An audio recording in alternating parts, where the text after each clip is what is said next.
Tervist! Täna võtame luubi alla töömaailma. Just nimelt, vaatame koos, kuidas see Eesti tööturg ikkagi päriselt toimib. Ja uskuge mind, sellest arusaamine annab sulle päris hea eelise ja enesekindlust. Pole vahet, kas otsid oma esimest tööotsa või oled juba vana kala. Alustame aga ühest väga lihtsast, aga samas ka väga isiklikust küsimusest. Miks sina tööl käid? Mis sind hommikuti voodist välja ajab? See on tegelikult kõige alus. Laias laastus võib põhjused jagada 3. Esimene ja kõige ilmsem on muidugi palgatöö. Meil on ju vaja raha, et arveid maksta ja elada. Aga töö on palju enamateks. See on ka eneseteostus. Võimalus oma oskusi kasutada, midagi lahedat korda saada ja tunda, et sinust on kasu. Ja siis on veel 3. Vabatahtlik töö. Selle eest palka ei saa, aga see annab midagi muud. Tunne, et panustad kogukonda ja teed maailma natukene paremaks paigaks. Ja kõik need motivatsioonid, olgu selleks siis palk, eneseteostus või soov hea teha, saavad kokku ühes suures süsteemis ja seda me kutsumegi tööturuks. Okei, aga mis asi see tööturg siis täpselt on? Mõni võib-olla kujutab ette mingit suurt platsi, aga ei, see pole füüsiline koht. Mõtle selles pigem nagu turuplatsist internetis, ainult et õunte ja kartulite asemel on seal müügiks sinu teadmised ja oskused. Ja teisel pool on siis tööandjad, kes pakuvad vastu töökohti ja muidugi palka. Nii et sellel turul on 2 peamismängijat. Ühel pool oled sina, tööotsija, ehk siis müüja, sa pakud oma aega ja oskusi, ja teisel pool on ostjad, ettevõtted, kes otsivad just sinu kibi inimesi, et oma eesmärke saavutada. Väga lihtne tegelikult. Ja nagu igal turul kehtib ka siin nõudluse ja pakkumise reegel. Kui on palju inimesi, kes otsivad tööd, aga vabu kohti on vähe, siis tekibki tööpuudus. Lihtne majandus. Ja vastupidi. Kui ettevõtted lausa kisavad heade spetsialistide järele, keda lihtsalt pole kuskilt võtta, siis on nõudlus suurem kui pakkumine. Ja seda nimetatakse tööjõupuuduseks.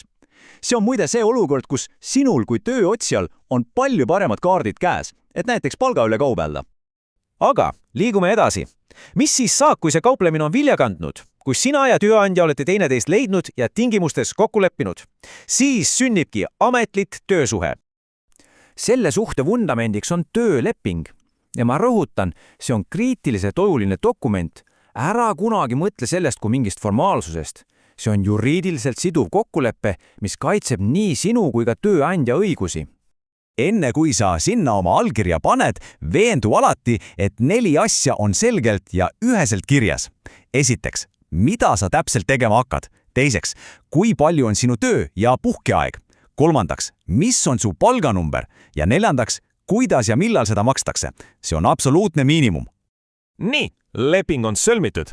Nüüd hakkavad kehtima igapäevased mängureeglid, vaatamegi lähemalt seda kõige magusamat osa, palka, ja siis ka mõlema poole õigusi ja kohustusi.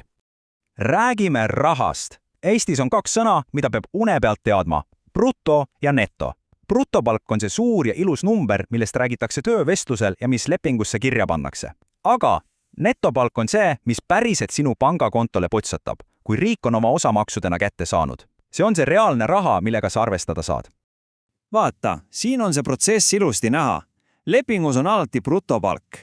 Tööandja kohus on sealt siis maksud kinni pidada ja riigile üle kanda. Ja sina saad oma kontole netopalga. Lihtne, kui tead, kuidas süsteem toimib. Töösuhe on alati 2-suunaline tänav. Mõlemal poolel on omad kohustused ja õigused.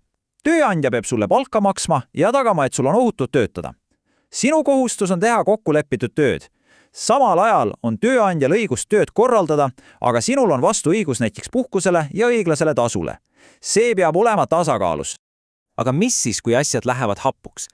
Kui sa tunned, et sulle tehakse liiga. Kõige tähtsam on teada, et sa ei ole üksi. Selleks ongi loodud mitu kohta, kust abi otsida.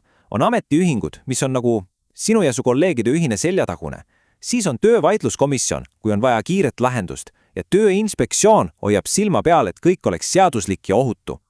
Paraku juhtub elus ka seda, et töösuhe saab ühel hetkel läbi. See ei ole maailma lõpp, see on lihtsalt üks üleminek. Ja selleks, et see üleminek oleks sujuvam, on Eestis olemas päris hea turvavõrk. Ametlikult on töötu inimene, kes on tööealine, töövõimeline ja tahab tööd teha, aga tal lihtsalt hetkel ei ole töökohta. See tahe ja valmisolek on siin võtmesõnad. Ja see peamine koht, mis sind sel hetkel aitab, on töötukassa.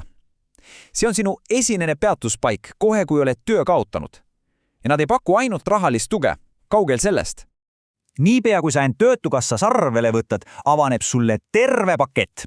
Muidugi, sa saad töötuskindlustushüvitist, aga mis veelgi olulisem, sul on tagatud ravikindlustus. Lisaks pakutakse tasuta koolitusi, et oma oskusi värskendada, karjäärinõustamist ja isegi toetust, kui sul on hea idee oma firma loomiseks. See rahaline pool on ka üsna selgelt paigas. Kui sind näiteks koondatakse, siis esimesed 100 päeva on hüvitis 60% su varasemast palgast, hiljem 40%. Ja see, kui kaua sa hüvitist saad, sõltub sellest, kui pikk oli su tööstaaž. Loogiline ju, mida kauem oled panustanud, seda kauem saad ka tuge. See ongi mõeldud ajutise abina, et saaksid rahulikult uue suuna leida. Ja see toob meid tegelikult ringiga tagasi algusesse. Nüüd sa tead, kuidas see turg toimib, millised on reeglid ja milline on turvavõrk. Ja nüüd on kõige olulisem küsimus sulle endale, kuidas sina oma oskuste, oma teadmiste ja kogemusega sellel turul silma paistad? Kuidas sa näitad oma väärtust? Mõtle sellele.